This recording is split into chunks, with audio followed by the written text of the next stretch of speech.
L'homme est amené à prendre une foule de décisions. Il y en a de simples, celles de tous les jours.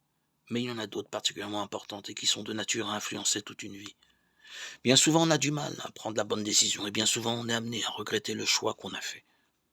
Il y a une décision que tôt ou tard, nous devrons tous prendre, à savoir, sommes-nous prêts à entrer en profonde relation avec Dieu? Sommes-nous décidés à entretenir une communion directe avec notre Créateur? Sommes-nous prêts à accepter l'amour de Dieu en son Fils Jésus-Christ et à lui confier notre vie?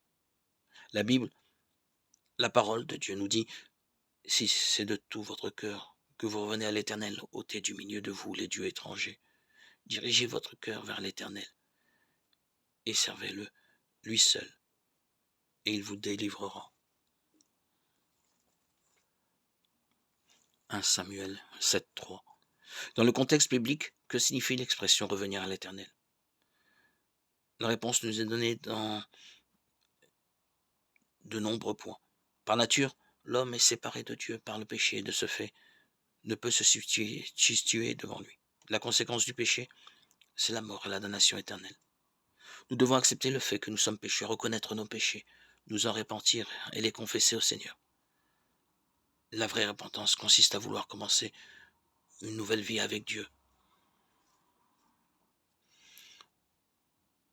2 Corinthiens 5, 17. Dieu nous aime et ne veut pas que nous soyons perdus. C'est la raison pour laquelle il envoya son Fils, Jésus-Christ, dans le monde afin qu'il nous libère de tout péché. Jésus est mort à la croix et il a accepté de prendre sur lui le châtiment que nous aurions mérité, à savoir la mort et l'abandon de la part de Dieu, le Fils de Dieu, est ressuscité le troisième jour et il est vivant. Jean 1, 9.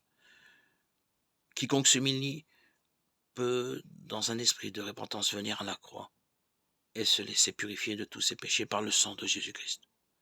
Celui qui se répand vraiment ne rejette pas la faute sur les autres, mais il vient à la croix avec ses propres péchés.